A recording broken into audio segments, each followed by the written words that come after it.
quick tips for running in the heat. One, slow down.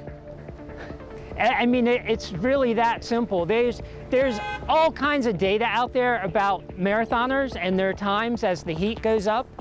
The elite marathoners start to notice a difference when it starts creeping up over 50 degrees. Their times start to drop considerably. The non-elite runners, the one study I read said for every 5 to 10 degrees that the temperature goes up over 50 degrees, they lose like 20 minutes off of their time. So on your long, slow runs or any runs during the week, if you feel the need to slow down, don't take it as, oh, I'm out of shape, why am I so fatigued, why am I being so slow? It's hot and it's humid, that's why. The humidity can really impact what it feels like to run in the heat, especially when the humidity starts to creep up, like how it is now in 60–70% range, you really feel it. If it's down around 40%, it really doesn't make a difference, but once it starts to get up like 60–70%, it feels a lot warmer than it actually is, than the temperature says it is outside. It takes about 14 days to acclimate your body to running in the heat and humidity. So count this as like day one or yesterday as day one and go from there. So in a couple of weeks, it won't seem as bad for us to run in the heat and humidity as it's gonna feel tonight. Wear as little as possible, but keep in mind what I said last week about wearing a shirt. So if you wear a singlet, that will keep you cooler. Definitely wear something that's wicking. Don't wear cotton because it's just gonna absorb all that moisture and stay with you. At least the wicking will get some of it away for a little part of the run.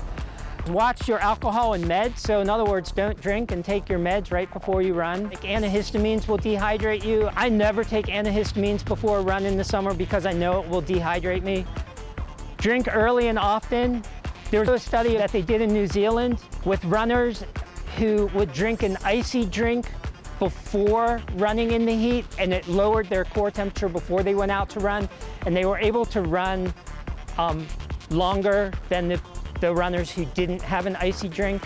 So that was like a slushy type icy cold water drink as opposed to just like ice water. The more you can run in the shade or off of the main roads, the better. We run on a lot of paved paths in the parks, so we get a lot of shade. They're not nearly as hot as like where we're gonna run today. Go out early or late, and that's why we start our run so early, is to avoid the heat as they go up. Depending on what you have available, is to run in a pool. It's a great workout to run in a pool, and it's so easy on your body, and it's so much, I mean, when it's 90 degrees and humid, it's so much nicer to run in a pool. You do it by time, so you do a time workout. So you just like say, hey, I'm gonna work out for 60 minutes or whatever it is. And they actually have flotation devices to help you run in the pool so you can maintain that proper position. If you have questions about running in heat, humidity, you can email me, ask me on the run. Great. That's it.